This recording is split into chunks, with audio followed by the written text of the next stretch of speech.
Okie dokie boys and girls, it is day 361 of bulking to 75 kilos with calisthenics only, and today we have another day to squat, although today and tomorrow actually will be quite boring trainings because I'm deloading. I'm deloading for a strength test in the gym on Saturday, right, in 2 days, and basically over there I'll be trying my 1 rep max for the bench, the squat and the deadlift, so I don't want to stress myself too much in today's training, but when it comes to deloading, right, if you're not working up to a special event like I am in this case, or no, the 1 rep maxes, that's quite special.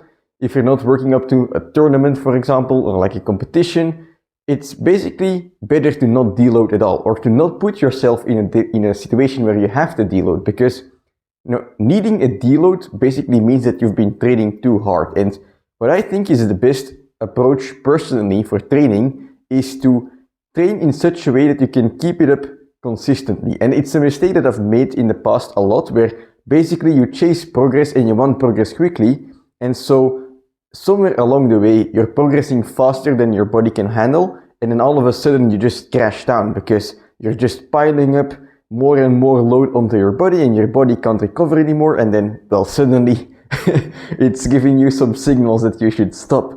Whether it's an injury or just overuse or, feeling tired all the time, you only need to deload in those types of situations where you've gone too far. And, training is a very long journey. Hopefully we're doing it for the rest of our lives. So, you have a lot of time, and basically I would recommend, right, find your sweet spot for recovery. Find how much you can do for your training and still recover consistently so that you never need a deload. Of course, sometimes you're going to make mistakes. Sometimes you're going to do not enough. Sometimes you're going to do too much. But, it's always good to find that sweet balance, that sweet spot that allows you to train hard consistently. That's how I've been managing my training on a daily basis. Basically is, yes, I do hard sets every day, but I also make sure that I don't go too hard so that I can't recover anymore for the next ones. I always keep it in mind.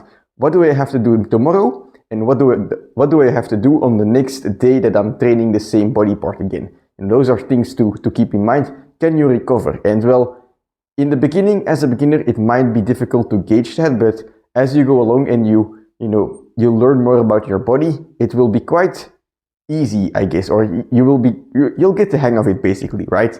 But anyway, for today's training, I'm gonna do some squats.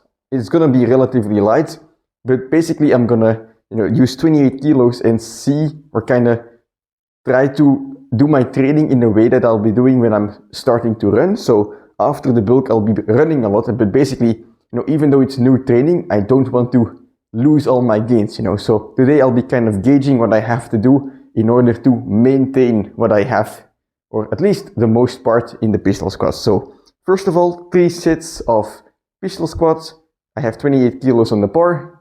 I'm gonna aim for 5 reps with a slow negative, and yeah, hopefully it feels quite easy.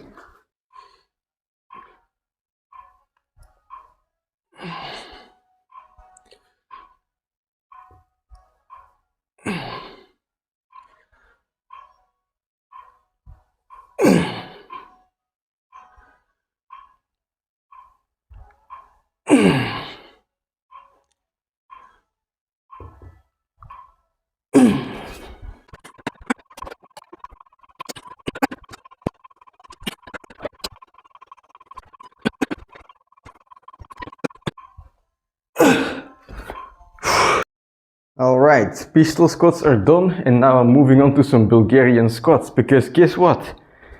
Deloading is very difficult in the sense that you have to find this balance between basically doing the right deload, but also not being a lazy sack of shit. And I always struggle to find that balance, because guess what? On a deload, you cannot really go to your max, can you? So you always feel like you have more in the tank, but the purpose of the deload is to keep that reserve in the tank for a training in the future. So that's why I don't like deloading. I think that's another advantage of just training consistently at a rate that you can keep up. But anyway, I guess I have to go through it because I want to test my 1 rep maxes on Saturday. So today, well, ain't nothing to it but to do it or not to do it. ain't nothing to it but not to go to my max. And well, I guess I can keep the frustration, you know, all of the emotions that are getting pent up, I can, you know, slide them into some pocket into the back of my mind, I guess, and take them out on Saturday when I need them. But, you know, of course, these trainings aren't fun. No one feels good leaving something in the tank on a training when you want to go hard. But, well, what has to be done has to be done. So I'm gonna do some more sets of Bulgarian squats, but of course, I'm not gonna go to my max. I think, you know, it's the same weight as the pistol squats. I think I'm gonna go for like 3 sets of 8 on each leg, and then we can call it a day. So let's go.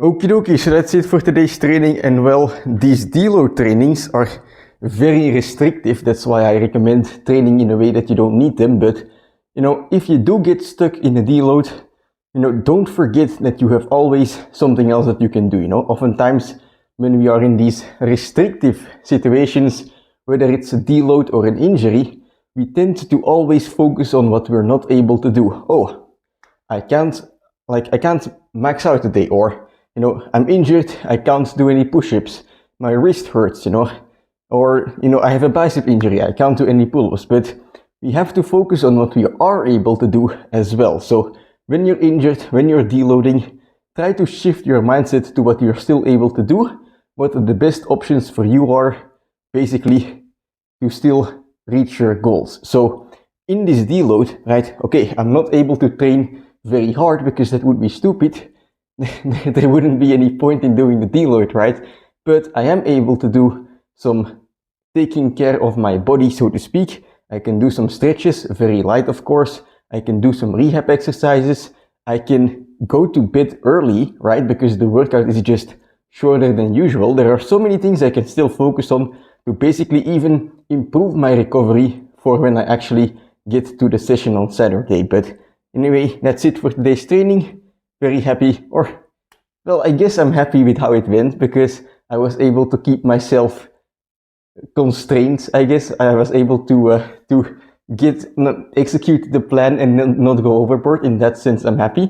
Of course, I would have liked to go harder, but I guess I will just, like I mentioned, you know, take that frustration, save it somewhere in my head, and then take it out when I need it on Saturday. But yeah, I'm just gonna head downstairs, have some dinner, and I'll see you tomorrow for, well, another boring training. I don't know exactly what I'm gonna do yet, but tomorrow I think I'm gonna do the Q&A for 10,000 subs as well, so I guess there will be something fun. So I'll see you then.